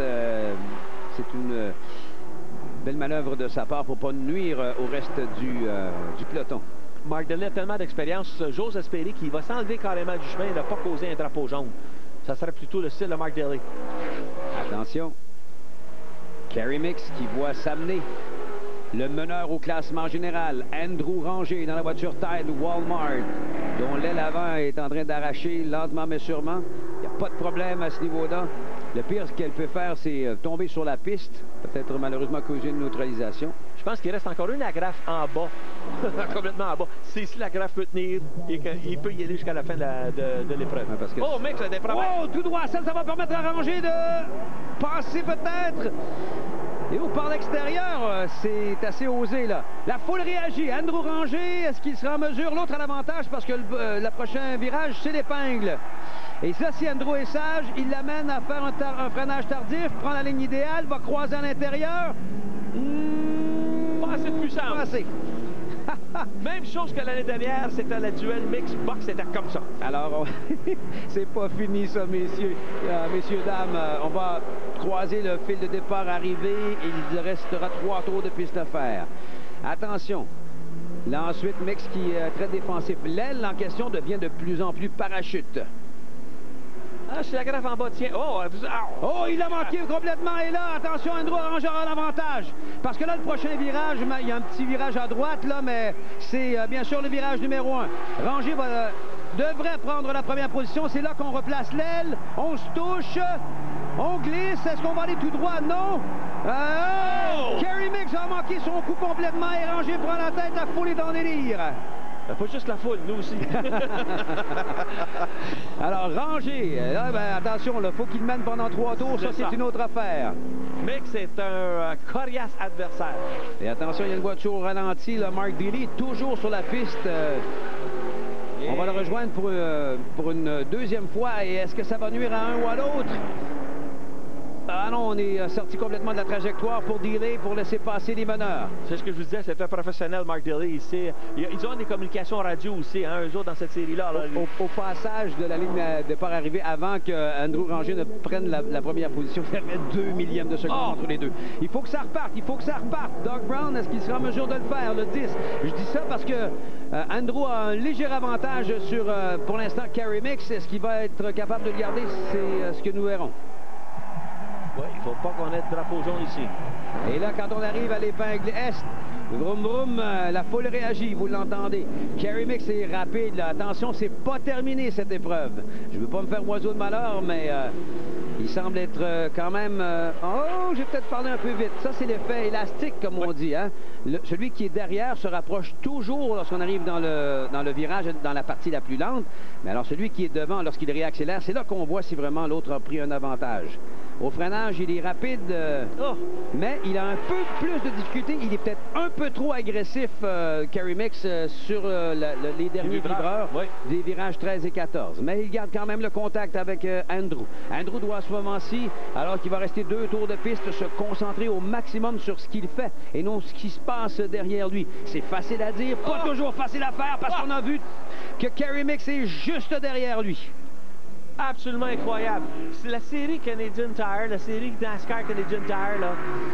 Je pense que c'est une série qui a énormément d'avenir au Canada. Ça fait plusieurs courses que l'on voit que ça se termine comme cela. Et attendez, à Trois-Rivières, ça va être dans le même genre de spectacle. Ah oui, 17, 18, 19 août prochain, dans 2 semaines à Trois-Rivières. Les voitures que vous voyez présentement en piste seront de retour. Et on ajoutera le nom, je l'espère, de Jean-François Dumoulin, qu'on a eu l'occasion de rencontrer avant l'épreuve aujourd'hui. Il s'est acheté une voiture et s'il trouve bien sûr le financement, il sera en mesure d'être sur la piste au circuit Trifluvien. Attention! Oh, Mix est très près d'Andrew. Très, très près. Et il va rester 1 tour et demi, un peu moins. Alors, faut pas que je me trompe là-dessus. C'est 21 de compléter ou dans le 21e au moment où on se parle? On va voir ça dans quelques instants. On va le savoir. Si c'est le dernier tour, on va voir le drapeau blanc. Oh, Mix est à l'intérieur. Mix est à l'intérieur. Oh, il touche. Oh! Le spectacle est excellent. La voiture Tide Walmart en tête.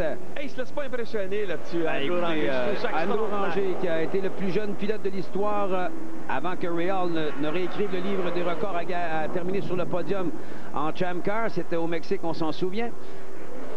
Alors, au prochain passage, si on voit le drapeau blanc... Ah, encore une fois... Oh, Mix l'a échappé un tout petit peu. Ben, Mix, c'est parce qu'il monte sur les vibreurs. Là. Regardez la foule. Go, go, go! D'après vous, oui, drapeau blanc, dernier tour de piste. Et là, il a pris une sérieuse avance là, à la suite du dernier passage de la chicane Bonjour Québec. Et là, il faut qu'il se concentre sur ses lignes. Vas-y, mon Andrew, on pense tranquillement. Les trajectoires, c'est comme en qualification. Il faut qu'il fasse un tour parfait. Et s'il réussit ce tour parfait, c'est dans la poche pour le jeune pilote de Roxton Pound. Et ça va donner aussi tout un coup de pouce à ce spectacle ici de Stock Car au circuit Gilles Villeneuve. D'avoir un Québécois qui gagne en partant. Là. Quand on voit la foule qu'il y a ici, est-ce que d'après vous, il a besoin d'un coup de pouce? Hey! Ce sera toujours, bien sûr, bienvenu ce genre de performance. Il va falloir ajouter des estrades l'année prochaine. Il n'aura pas encore assez. Les voici. Et là, à moins d'une catastrophe, Andrew Ranger qui file vers une deuxième victoire. Malheureusement pour Fitzpatrick, heureusement pour Ranger, ça va lui donner un certain... une certaine confiance. Oui, un certain coussin. Coussin, voilà le terme que je cherchais. Merci, Eric. Pour ce qui est du championnat. Prochaine épreuve, Trois-Rivières, je vous le rappelle, dans 2 semaines. Bon, ça, c'est la partie la plus... risqué, c'est au bout de la ligne droite ici, juste avant. Et là, le Mix se rapproche. Non, il faut juste qu'Andrew fasse ce qu'il a à faire et oublier ce dernier. Mix est dans son pare-choc. Et ça a sorti en glissade, mais heureusement, ça a sorti en glissade pour les deux. Alors, à moins d'une répétition de l'année dernière, alors que Mix et Buck ont fini à quelques pieds l'un de l'autre. Et côte à côte, là. Mais pourquoi louvoie-t-il comme ça, Andrew? Peut-être que... aurais-tu le problème de carburant? L'autre fait la même chose pour essayer de le déconcentrer. Oh! Oh! Et on s'accroche. Mais je pense qu'il y a un problème de carburant de la part, ou quelque chose de la part de Andrew Ranger. Côte à côte à l'accélération. Les voici qui s'amènent pour la première position. Lequel aura l'avantage? C'est Kerry Mix qui va remporter la victoire par 1/10 de seconde. Ah, c'est encore plus spectaculaire que l'année dernière. Andrew l'aurait échappé de... Et pour moi, il n'y a plus de carburant. Mais en tout cas, il nous a donné tout un spectacle. Alors, Andrew qui salue la foule. On en a eu pour notre argent, c'est certain. Ah ben, j'ai hâte de savoir qu'est-ce qui s'est passé au juste à la fin et pourquoi Andrew, de ce côté-là, louvoyait. J'en ai des frissons. Ce monsieur-là a, bien sûr, joué parfaitement son jeu. Alors, Mix, c'est 2 sur 2. Gagné l'année dernière, gagne cette année. Andrew Ranger, 2e position. Robin Buck en 3e. DJ Kennington, la voiture Castrol en 4e position. Scott Stickley a devancé Don Thompson en 5e. On s'excuse pour ceux qui étaient derrière. C'était à l'avant que ça se passait. Peter Gibbons termine 5e. Jeff Lapsovich, la 8e position. Son frère Jim, la 9e. Et Trevor Seibert complète le top 10. André Cossa a terminé 19e. Il faut le souligner. C'est sa première expérience en sécurité. C'est 3 voitures Ford qui ont mené le bal et une ancienne voiture Ford. La Taurus ici, c'est de l'ancienne génération. Écoutez, Andrew a été un très, très beau joueur, c'est le cas de le dire. De la façon dont il a négocié la dernière chicane du Bonjour Québec là, pour être certain d'être dans les règles, c'était de toute beauté. On fait une courte pause, mesdames et messieurs. On revient avec les commentaires de ceux qui ont bien performé. Restez avec nous. Cette deuxième moitié de course vous a été présentée par Dodge Nitro. Faites le plein d'adrénaline.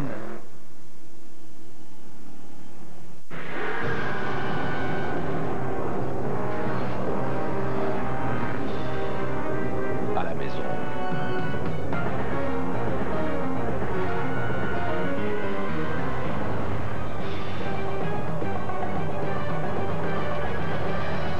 Que conduit le super-héros préféré de vos enfants?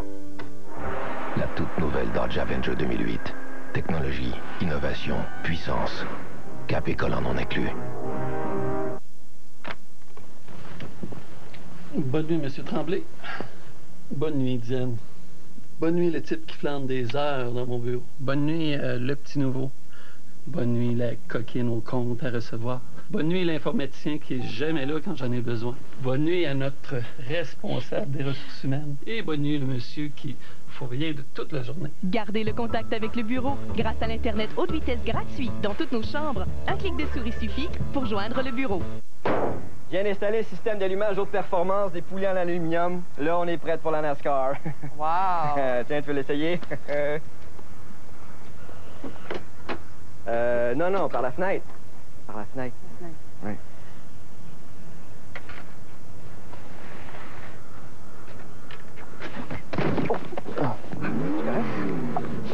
Pour les marques favorites des professionnels, passez chez Canadian Tire, le détaillant automobile officiel de la NASCAR au Canada. En matière d'adrénaline, pourquoi se contenter d'un simple choc quand on peut obtenir une vraie décharge? Dodge Nitro. Survoltez-vous. Un moteur V6 de 255 chevaux, une suspension de performance et un système d'infodivertissement MyGig. L'énergie à l'état brut. Dodge Nitro. Survoltez-vous. Cette émission vous a été présentée par Canadian Tire, le détaillant automobile officiel de la NASCAR au Canada. Et par Holiday Inn, les hôtels d'affaires officiels de la Ligue canadienne de football. Alors, de retour du côté du circuit Gilles Villeneuve, Kerry Mix a bien joué son jeu. On a vu pendant la pause que nos amis s'en donnaient à cœur joie sur le circuit. Il s'est bien amusé, Andrew Ranger. On l'a vu louvoyer dans la ligne droite dans le tout dernier tour de piste. Peut-être qu'il voyait dans ses rétros, justement, l'ami Kerry Mix qui s'en revenait pas mal plus vite que nous, on le voyait. Et on en profite pour le spectacle du côté de Andrew. Ce qui nous montre qu'il n'y avait pas de problème de carburant, ça c'est certain. Parce que ça doit faire 2 minutes qu'il fait des folies comme ça. Au grand plaisir de la foule qui a apprécié certainement le spectacle. Là, il est dans le mauvais sens, dans les puits de ravitaillement. Je ne sais pas ce que les officiels vont dire, mais tout pour le spectacle du côté de Andrew qui s'en va dans le cercle des vainqueurs. Alors qu'on s'en va rejoindre Marc Quentin qui est en compagnie de celui qui a remporté l'épreuve aujourd'hui. Eh bien, je suis juste à côté de Kerry Mix ici qui est en train de défaire son Hans Device et qui a eu chaud. Mais des heures et des heures d'entraînement, j'en suis sûr, il s'essuie. Alors, on va pouvoir le sortir de la voiture aussitôt qu'il va avoir repris ses sens. Il tremble un peu des mains, il a travaillé fort. Je regarde et c'est un bonhomme, Eric, qui travaille sur la voiture aussi parce qu'on voit l'huile et la graisse, tout ça dans les ongles. Donc, c'est un bonhomme qui a gagné son pain aujourd'hui. Attendez. Il est sur le point de sortir, on prend un petit peu d'eau et on se prépare. Une superbe victoire. Je regarde la voiture, il y a une belle trace de pneus juste dans la porte du côté gauche ici, donc ça a certainement frotté durant la course. Kerry, anytime we're ready with live TV. Il est en train de se réhydrater et puis il dit oui, c'est bon, j'arrive. Et voilà, mesdames et messieurs, Kerry Mix, le gagnant du NASCAR. Kerry Mix, it feels fantastic, doesn't it? You teach a lesson to all those young kids. Well, you know, it's the old man going against the young guys, and you know, we're still doing pretty good at the racing, and you know, I want to keep going for a couple more years, but got to thank Beyond Digital for coming on board, and my whole crew and my wife and daughter. And you charged very hard. The car worked really well for you. The brakes were not an issue for you, or it didn't appear as though they were. Oh yeah, they were an issue. I just didn't make it look like they were an issue. We didn't have much brakes left. The pedals started getting spongy there. And, you know, that's the first time in this car that I felt that, so we were right on the edge. So a great feeling on a road course. Is this something you're very comfortable on? Yeah, you know, like we started this road racing back in '93 just with this class. I've never done any schools or anything, but I've caught on to the road racing and really enjoy it. Congratulations, mesdames et messieurs. Kerry Mix, le gagnant ici à Montréal. Merci Marc. Écoutez, il y avait beaucoup d'émotions également. Kerry Mix qui a dit qu'il avait aussi eu des difficultés avec les freins. Elle disait à la fin, la pédale était très spongieuse. Mais comme l'a mentionné Marc il y a un instant, il a montré que même s'il avait un certain âge, que l'expérience, parfois, ça pouvait être payant. Il faut retenir aussi que Kerry Mix, c'est pas une grosse équipe. C'est un monsieur un petit peu à budget. Bien souvent, vous allez le voir à chaque course avec un commanditaire différent. Et vous l'avez vu, c'est une Taurus. C'est une voiture ancienne qu'il y a, alors que les autres de Ford ont des fusions. C'est un bonhomme aussi qui tient à avoir du Ford et qui n'a pas de support du tout de la compagnie. Alors, je pense que ça, c'est tout à son avantage comme victoire d'avoir un bonhomme plus petit, une petite équipe, de gagner une épreuve aussi importante que cela. Alors, Andrew Ranger n'aura certainement pas à rougir de sa performance parce que lui aussi a eu sa part de difficultés au cours de cette épreuve. Et être en mesure comme ça de se retrouver en première position et de batailler jusqu'à la toute fin. Comme vous l'avez mentionné, il semblait avoir pas mal de chevaux sous la pédale de Kerry Mix. Rien à lui enlever côté pilotage, c'est certain. Il faut savoir maîtriser toute cette puissance. Hein? Oui, certainement qu'il restait des chevaux. C'est un véhicule qui est absolument superbement bien préparé. Alors, il semble avoir eu beaucoup de plaisir. En tout cas, la foule a apprécié son travail aujourd'hui. On parle ici d'Andrew Ranger. Marc est en sa compagnie. Marc? Andrew, une course difficile. Est-ce que tu es satisfait? Au moins, tu as fait un spectacle extraordinaire. Puis deuxième au point, c'est pas mal. Ben écoute, c'est vrai que tu dis deuxième, mais il a été dit au meeting que si tu coupais la chicane, tu étais supposé de faire un drive-thru et puis rentrer dans les pits. Mais vu que c'était le dernier tour, je sais pas ce qui va se passer. Mais ça, c'était sûr et certain que s'il passait la chicane, il était pour être disqualifié, quelque chose du genre. Mais en plus de l'avoir coupé, il est rentré vraiment trop fort. Il m'a poussé dessus et puis en plus de jumper le vibreur, fait que je sais pas ce qui va se passer, mais je pense que les fans, je vous ai donné un bon show. C'était un excellent spectacle. Ça, c'est pour vous autres. Eh bien, ça, c'était une réaction sur le vif. Et le stock car, tu commences à avoir du métier, tu commences à aimer ça. C'est le fun? Ah, écoute, j'adore ça. C'est un sport que j'admire. C'est gros, le NASCAR.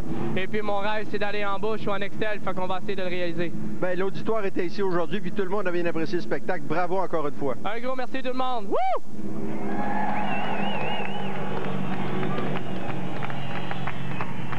Je ne sais pas ce que les officiels vont finalement dire à ce niveau-là, mais en regardant la reprise, on s'est aperçu que les deux l'ont court-circuité. Pas mal, hein? J'ai l'impression qu'on va laisser ça mort comme ça. On verra bien dans une journée ou deux, mais moi, je dirais qu'on a deux beaux gagnants, là. En fait, c'est des courses comme on les aime. C'est sûr que chauvin comme nous sommes, on aurait préféré que ce soit, bien sûr, Andrew. Mais qu'est-ce que vous voulez? On n'enlève rien au travail de Kerry Mix. C'est nous les gagnants. D'accord. Alors, pour ce qui est des amateurs de stock car, bien sûr, ça se poursuit puisque dans quelques minutes, soit à midi, on aura l'occasion de vous présenter la séance de qualification pour la série Busch. Et oui, on qualifie tout juste avant l'épreuve qui sera présentée à 15h. Donc, restez avec nous, mesdames et messieurs, à RDS. Le stock car à son meilleur se poursuit.